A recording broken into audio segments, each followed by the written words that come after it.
오늘 말씀의 제목은 우리의 형편을 살펴주시는 하나님이라는 말씀의 제목입니다.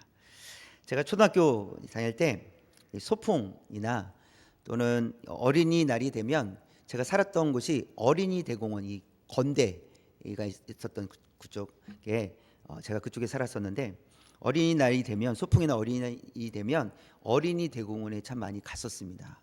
이제 걸어서 갈 수 있는 이제 거리였기 때문에 많이 갔었는데, 이 어린이날이나 이 소풍 때가 되면 사람이 굉장히 많습니다.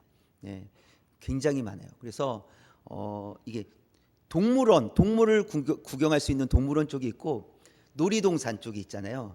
놀이동산 쪽은 갈 수가 없을 정도였어요.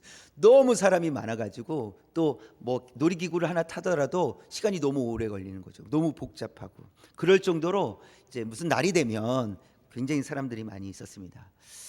그러다 보니까 사람이 많다 보니까 이 미아보호소에서 방송이 굉장히 많이 들렸어요. 미아보호소에서 누구를 찾습니다.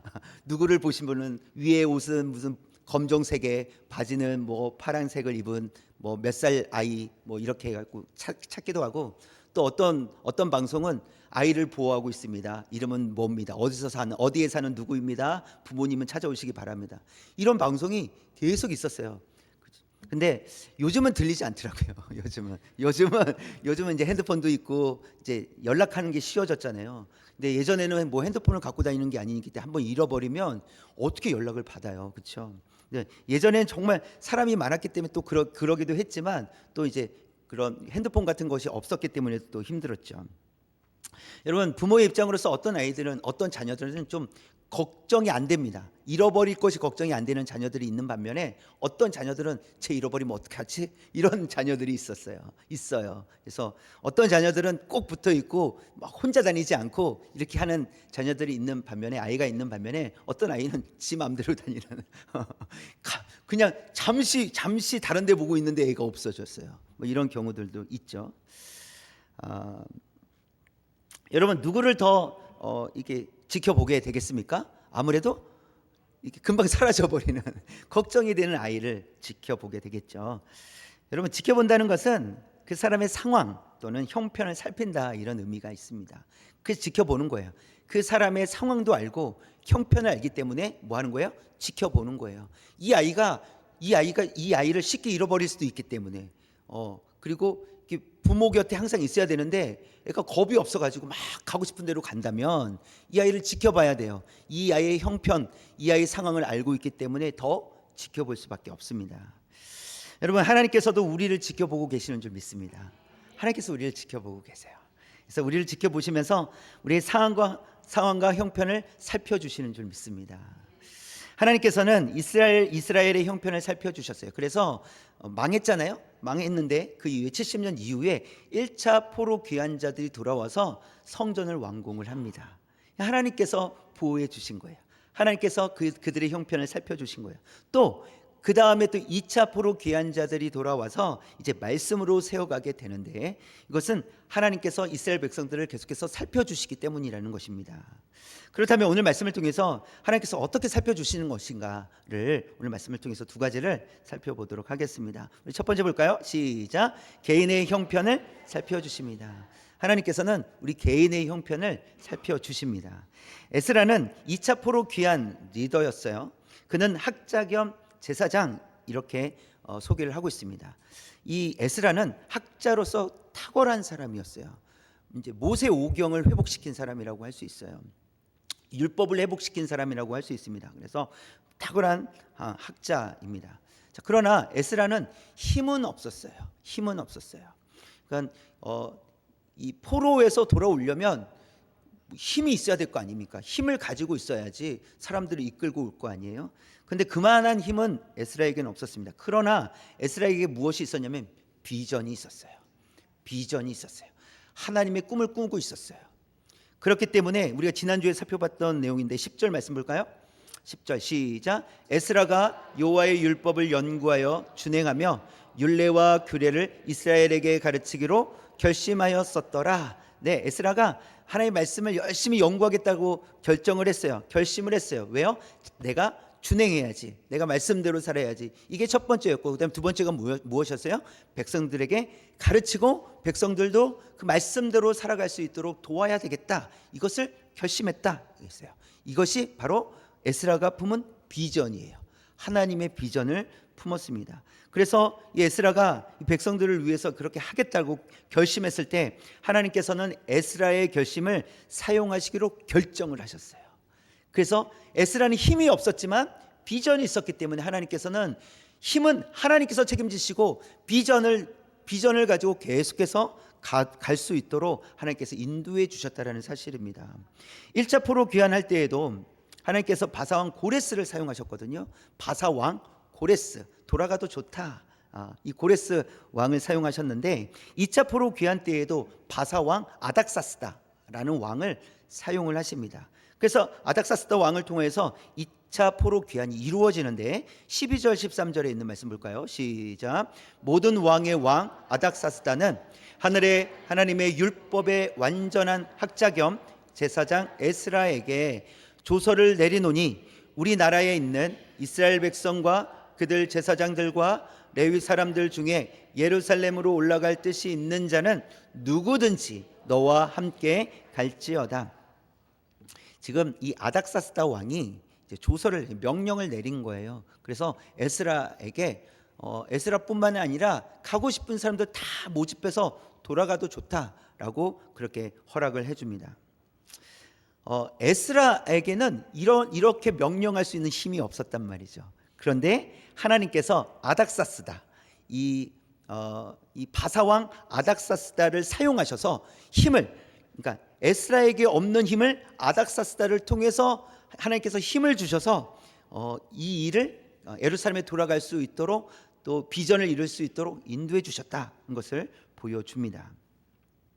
26절에 있는 말씀도 볼까요? 26절 시작. 무릇 내 하나님의 명령과 왕의 명령을 준행하지 아니하는 자는 속히 그 죄를 정하여 혹 죽이거나 귀양 보내거나 가산을 몰수하거나 옥에 가둘지니라 하였더라. 만약 듣지 않는다면, 하나님의 명령을 듣지 않는다든지 아닥사스다 왕의 명령을 듣지 않는다든지, 즉 하나님의 명령을 듣지 않는다는 것은 누구에게 힘을 실어준 걸까요? 에스라에게 힘을 실어준 거예요.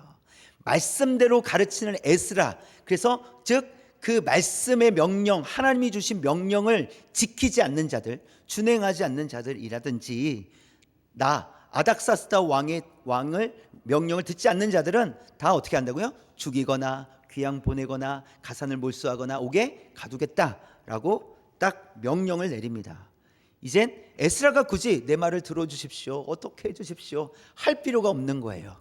에스라에게는 힘이 없었지만 아닥사스다 왕을 통해서 그 힘을 받을 수 있었어요. 그 힘을 자기의 힘으로 가질 수가 있었습니다. 여러분, 하나님께서 살펴주실 때 내 힘으로는 할 수 없는 것을 할 수 있게 하시는 줄 믿습니다. 이게 하나님의 은혜입니다. 내 힘으로는 도저히 할 수 없는 거예요. 안 되는 일이에요. 불가능한 일이에요. 아예 시도조차 할 수 없는 일인데 하나님께서는 할 수 있게 하시는 줄 믿습니다. 모세를 보면 40년 동안 모세는 광야에서 양을 치며 살았습니다. 그런데 모세는요, 40년 전에 모세는요, 내가 구원할 수 있어, 내 힘으로 할 수 있어, 애굽의 왕자였던 이 모세는 이스라엘이 자기의 민족인 것을 깨닫고 맞는 핍박받는 것을 보고 애굽 사람을 죽이게 되잖아요. 그래서 그것은 무엇이냐면 내가 가진 힘으로 할 수 있어, 이렇게 생각을 했다는 것이죠. 그런데 자기가 가진 생각을 가지고 실천했을 때 어떻게 됩니까? 오히려 도망자 신세가 돼버리고 말입니다. 그 모세는 40년 동안 양을 치면서 평범하게 살아가요. 나는 이제 이러다 이렇게 살다 죽는 거지 뭐 내가 다시 애굽으로 돌아갈 수 있겠어, 왕자가 될 수 있겠어, 힘도 없는데 양치기인데 나는 그냥 이렇게 되는 거지 라고 생각하고 있을 그때 40년이 지나서 하나님께서 모세에게 다시 나타나세요. 그리고 모세에게 애굽으로 가서 이스라엘 백성들 끌고 나와라, 이렇게 하나님께서 말씀을 하십니다. 이것은 하나님께서 40년 전에 품었던 모세의 그 마음을 기억하고 계셨다는 겁니다. 그때에는 나름 힘이 있었어요. 그런데 하나님께서 철저하게 이 모세에게 보여주신 것은 뭐냐면 너의 힘으로는 할 수 없다는 거였어요. 할 수 있다라고 생각했는데 아니야, 너희 힘으로는 할 수 없어. 그리고 40년 동안 양을 치며 보내게 하셨다는 거예요. 어떤 마음이 들었습니까? 그때도 실패하면서 도망치면서 나는 할 수 없구나 하면서 도망쳤을 거 아니에요. 근데 40년 동안 양을 치면서 또 어떤 생각을 했을까요? 나는 할 수 없어, 나는 뭐 그냥 이렇게 사는 게 전부야 라고 했을 거라는 거죠. 그러나 하나님께서는 40년 전에 이스라엘을 구원하겠다라는 이 모세의 마음을, 그 비전을 기억하고 계셨다는 거예요. 그리고 사용하십니다. 그리고 가라고 말씀하세요. 근데 모세의 첫 번째 반응이 뭐였어요? 저 못합니다, 저 못 갑니다, 제가 능력이 없어요. 그러니까 40년 동안 양만 쳤기 때문에 제가 무엇을 할 수 있겠습니까? 라고 안 돼요, 안 돼요, 못 갑니다, 전 말도 못하고 어느라고 안 됩니다, 이렇게 모세가 하나님 앞에 거절을 합니다. 그럼에도 불구하고 하나님께서는 모세를 계속 설득하세요. 그리고 결국 보내시고 그 모세를 사용하십니다. 여러분, 하나님께서는요, 모세가 할 수 없다라는 것을 잘 알고 계셨어요. 모세가 못한다는 것을 잘 알고 계셨어요. 모세의 힘으로 안 된다는 것 하나님 너무나도 잘 알고 계셨습니다. 그러나 하나님께서 그 형편을 보시고 모세를 사용하셨습니다. 40년 전에 품었던 그 비전 하나님께서 기억하시고 하나님 사용하셨다는 거예요. 여러분, 결단이 그래서 중요하다는 거예요. 결심이 중요합니다. 지금 우리의 힘으로 할 수 있어서가 아니라 지금 우리의 힘으로 할 수 없는데 하나님께서는 40년 전에 품었던 그 마음을 기억하시고, 모세도 잊어버린 그 마음을, 그 생각을 기억하시고 하나님이 사용하신다는 거예요. 놀랍지 않습니까? 그렇기 때문에 하나님 앞에서 우리의 결심이 중요하다라는 것을 말씀해 주고 있습니다. 여러분, 모세의 힘으로는 도저히 할 수 없었던 일을 하나님께서는 모세를 통해서 이루셨습니다. 그러니까 모세를 배제시키고 이루신 것이 아니라 모세를 통해서 모세가 할 수 없는 그 일을 하게끔 하셨다라는 사실입니다. 사도행전 3장에 보면 걷지 못하는 사람의 이야기가 나와요. 40년 동안 걷지 못하는 사람이에요. 성전 미문에 앉아서 항상 구걸하던 사람이었습니다. 평소와 다름없이 구걸하고 있었어요. 그러니까 거의 빠짐없이 아마 구걸을 했을 거예요. 그날따라 이제 베드로와 요한이 그 사람을 주목하게 됩니다. 눈여겨보게 돼요. 40년 동안 걷지 못했던 사람을 향해서 베드로가 선포합니다. 사도행전 3장 6절 시작. 베드로가 이르되 은과 금은 내게 없거니와 내게 있는 이것을 내게 주노니 나사렛 예수 그리스도의 이름으로 일어나 걸으라 하고, 이렇게 선포를 합니다. 성령 강림 사건이 있었던 이유이기 때문에 아마 이 베드로와 요한은 성령에 충만한 상태였을 거예요. 성령의 인도하심을 받아서 선포하는 거예요. 그냥 심심한데 한번 기도나 해볼까, 이런 게 아니죠. 성령의 인도하심이 있었을 거예요. 성령의 충만함이 있었기 때문에. 그 사람은 날마다 그곳에 앉아 있었던 사람인데 아마 베드로와 요한도 자주 보았던 사람일 거예요. 거기 앉아 있었으니까 저 사람 또 있네? 뭐 이렇게 아는 사람일 거라는 것이, 얼굴 정도는 아는 사람이었을 거예요. 그러나 그날따라 그 사람을 눈여겨보게 됩니다. 주목하게 되었어요. 성령님의 인도하심이죠. 주목하게 되었어요. 여러분, 눈여겨본다고 해서 문제가 해결되는 것은 아닙니다. 우리가 주목한다고 해서 해결되는 것은 아니에요. 자, 그러나 성령께서 베드로와 요한을 통해서 그 사람의 형편을 살펴주셨다는 사실이에요. 베드로가 보고 요한이 본 것이지만 사실 누가 눈여겨보신 거예요? 하나님께서 눈여겨보신 거예요. 베드로와 요한을 사용하신 것이죠. 결국 그걸 외에는 아무것도 할 수 없는 그의 형편을 아시는 하나님께서 그를 걸을 수 있도록 회복시켜 주셨습니다. 여러분, 이제 40년 동안 아무것도 할 수 없었던 사람이 할 수 있게 된 것이 있어요. 그것이 무엇이냐면 성전에 들어가서 예배를 드릴 수 있게 되었습니다. 이 사람은 40년 동안 한 번도 성전에 들어가 본 적이 없어요. 율법대로, 율법에는 몸이 상한 사람들은 성전에 들어갈 수 없거든요. 한 번도 성전에 들어갈 수 없었던 사람이 성전에 들어가게 됩니다. 또 한 번도 땀 흘려 일한 적이 없을 거 아니에요. 그렇죠? 근데 앞으로 무엇을 할 수 있어요? 일을 할 수 있어요. 일을 하면서 어떤 마음이 들까요? 얼마나 기쁘겠어요. 내가 내 몸을 가지고 땀 흘려 일을 하는 거예요. 그동안은 가족을 책임질 수 없었어요. 이제부터는요, 책임질 수 있어요. 여러분, 하나님께서 형편을 살펴주시면 그동안 내가 할 수 없었던 일들을 하게 하실 줄 믿습니다. 이것이 하나님의 은혜예요. 하나님의 은혜예요. 40년 동안 구걸했던 이 사람은 한 번도 성전에 들어갈 수 있다는 희망을 가져본 적이 없는 사람이에요. 한 번도 땀 흘려 일해보겠다는 생각을 가져볼 수가 없었던 사람이에요. 내가 내 가족들을 책임질 수 있다, 이런 생각을 품을 수 없었던 사람이에요. 그러나 예수 그리스도의 이름으로 그가 일어나 걸었을 때 이제는 마음껏 하나님의 성전에 들어가서 하나님을 찬양하고 예배할 수 있게 되었고요, 땀 흘려 일할 수 있게 되었고, 가족들을 책임질 수 있게 되었습니다. 이것이 하나님의 은혜인 줄 믿습니다. 하나님께서 우리의 형편을 살펴주시면 이와 같은 일들이 일어나게 될 줄 믿습니다. 여러분, 구약 성경에 보면 부지 중에 살인한 사람들에 대한 이야기가 나와요. 그 사람들이 도망가서 보호받을 수 있는 곳이 있는데 그것을 도피성이라고 해요. 도피성. 그래서 도피성은 6곳, 이스라엘 곳에 이렇게 6곳에 있어요. 6곳에 있는데 한번 민수기 35장 15절 시작. 이 6성읍은 이스라엘 자손과 타국인과 이스라엘 중에 거류하는 자의 도피성이 되리니 부지 중에 살이한 모든 자가 그리로 도피할 수 있으리라. 부지 중에 살인했어도, 그러니까 실수로 살인했어도 살인은 살인입니다. 그래서 살인해놓고 내가 실수했으니 봐줘라 이렇게 할 수가 없는 거예요. 그러니까 이 사람은 그 동네에서 자기 집에서 살 수가 없는 거예요. 그럼 어디로 가라는 거예요? 도피성으로 가라는 거예요. 도피성에 가면 목숨을 보장받을 수 있다. 그래서 제사장들이 확인합니다. 이게 정말 실수였는지 다 조사한 다음에 이건 실수가 맞다라고 조사가 끝나면 그 도피성에 있으면 안전하다는 거예요. 그러니까 죽은 사람의 가족들이 아무리 죽이고 싶어도, 원수 갖고 싶어도 보장받을 수 있어요. 안전할 수 있다는 사실입니다. 근데 도피성을 누가 세우라고 하셨을까요?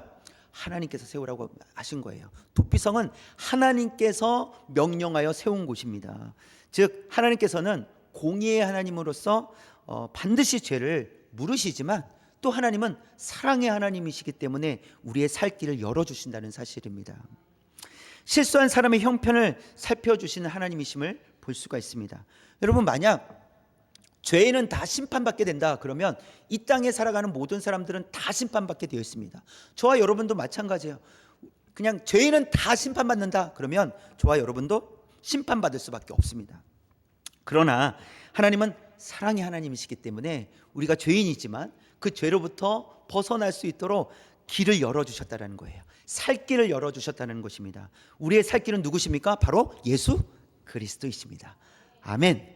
우리의 살 길은 바로 예수 그리스도예요. 예수 그리스도께로 피하니까 죄가 우리에게 너 죽어야 돼 말할 수 없다라는 거예요. 예수 그리스도께로 피한 자들은 모두가 영생을 얻게 된 줄 믿습니다. 여러분, 우리의 힘으로는 도저히 해결할 수 없는 일이기에 하나님께서 우리에게 찾아오셨습니다. 우리에게 찾아오셔서 우리에게 믿음을 주시고 예수 그리스도 안에 거할 수 있도록 우리를 인도해 주셨습니다. 하나님의 은혜가 아니시면 우리는 여전히 할 수 없고 여전히 실패하고 여전히 죄 가운데 묶여있는 인생이겠지만 하나님께서 우리와 함께 해주셔서 죄로부터 해방되었음을 믿습니다. 예수 그리스도로 말미암아 우리가 생명을 얻은 줄 믿습니다.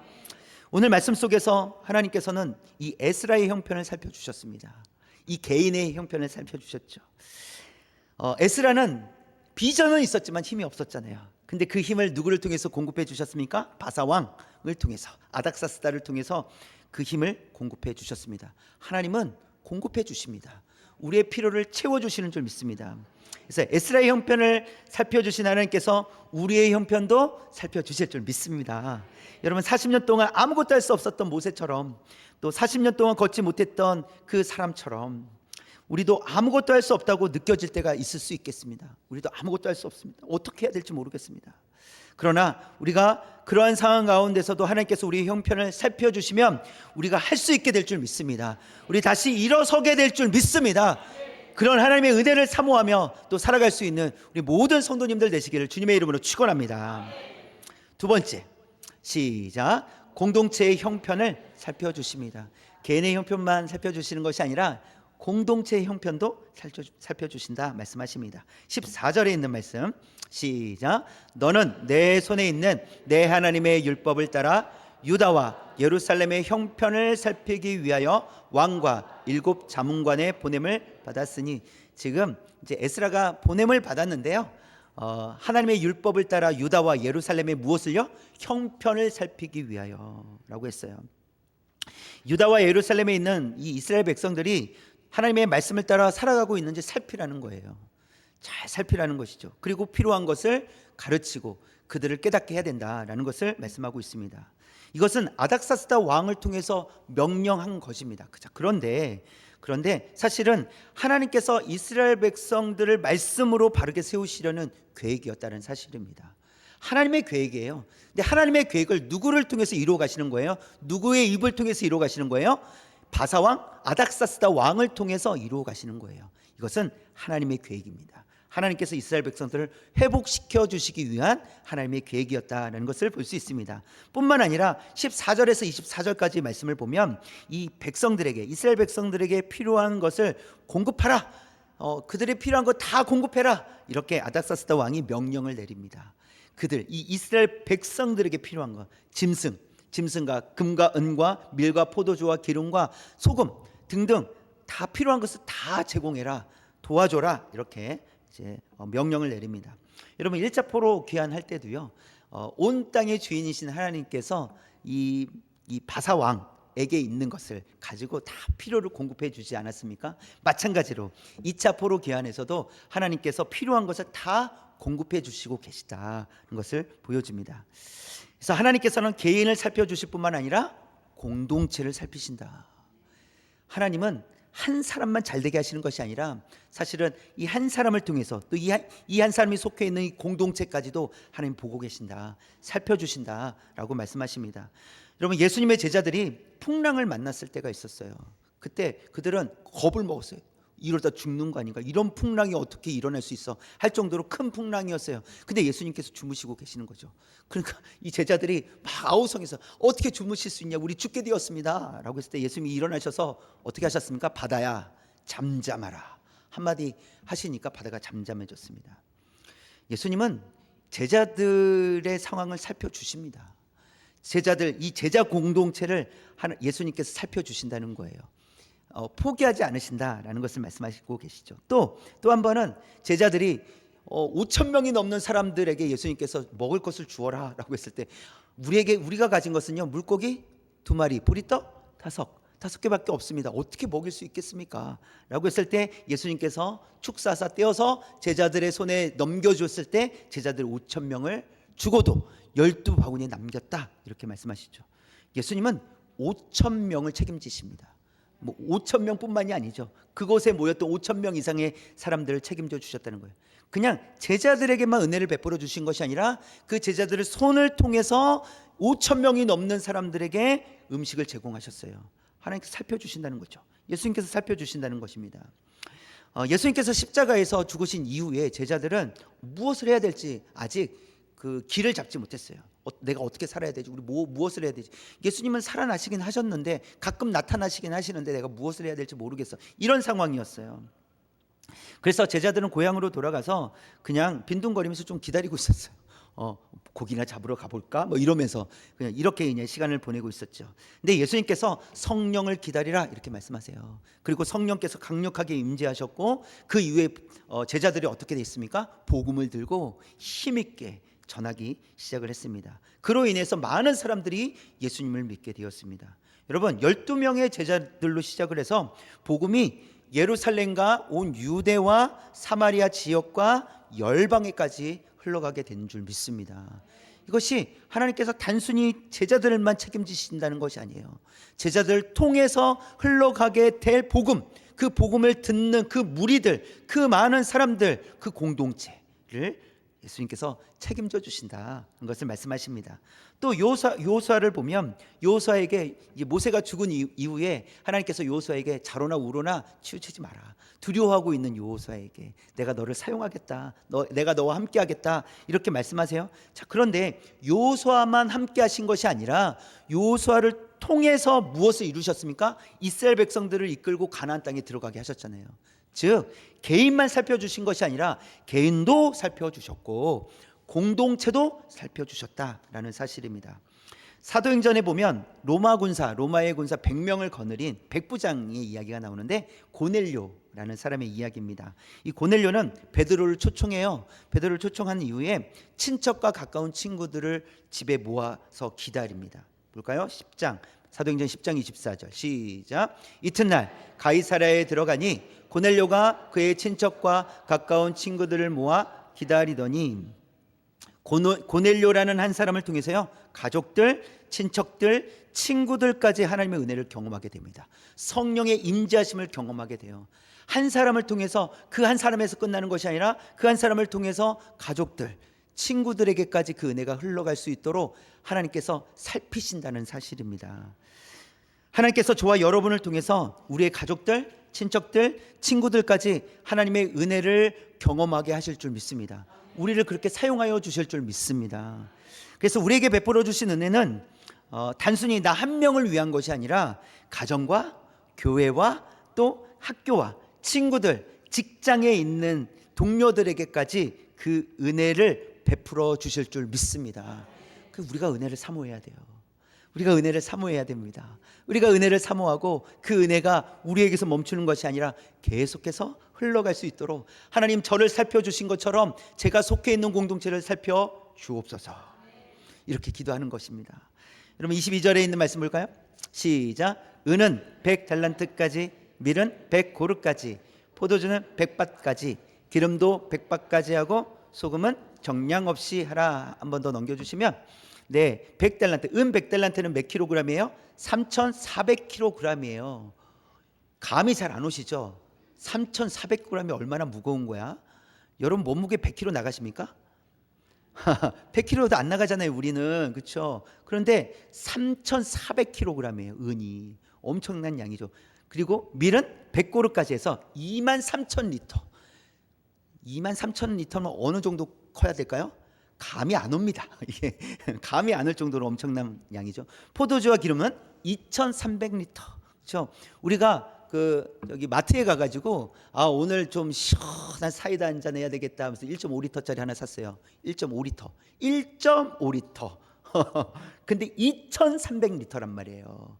얼마나, 그렇죠? 1.5리터짜리가 대체 몇 개가 있어야 되냐는 거예요. 엄청난 양이죠. 소금은 정량 없이 하라, 이렇게 명령을 합니다. 이거 아닥사스다 왕이 명령한 거예요. 여러분, 혼자 먹을 양입니까? 혼자 쓸 양입니까? 아니죠. 아니에요. 혼자 쓸 양이 아니죠. 하나님께서 이스라엘 백성들에게 필요한 것을 공급해 주시고 계시다라는 사실입니다. 하나님께서는 에스라 한 사람만을 살피신 것이 아니라 에스라의 비전, 그 비전도 사용하여 주셨을 뿐만 아니라 그 비전이 성취될 수 있도록 이스라엘 백성들을 살펴주셨다. 그리고 필요한 것을 공급해 주셨다는 것을 보여주고 있습니다. 하나님께서 우리에게 베풀어 주신 은혜도 수많은 사람들을 먹일 만큼 충분한 은혜가 되기를 간절히 원합니다. 하나님께서 우리에게 주신 것인데 우리에게만, 우리가 너무 이게 차고 넘쳐가지고 나 혼자 이게 다 안 되겠다, 이건 내가 혼자 다 못 먹는 거야, 그러니 나눠줘야 되겠다. 가족들에게 나눠줘야 되겠다. 친척들에게 나눠줘야 되겠다. 친구들에게, 또 직장 동료들에게까지 내가 나눠줘야 되겠다. 이런 비전을 가지고 여러분 결단할 때 하나님께서 반드시 사용하여 주실 줄 믿습니다. 40년이 지나서 모세를 사용하여 주셨던 하나님께서 우리가 스쳐 지나가듯이 결단하여 쓸지라도 하나님께서 기뻐하시는 결단이었다면, 하나님께서 기뻐하시는 결심이었다면 하나님께서 우리를 사용하여 주실 줄 믿습니다. 그런 은혜가 저와 여러분, 우리 목양중앙교회 모든 성도님들에게 있으시기를 주님의 이름으로 축원합니다.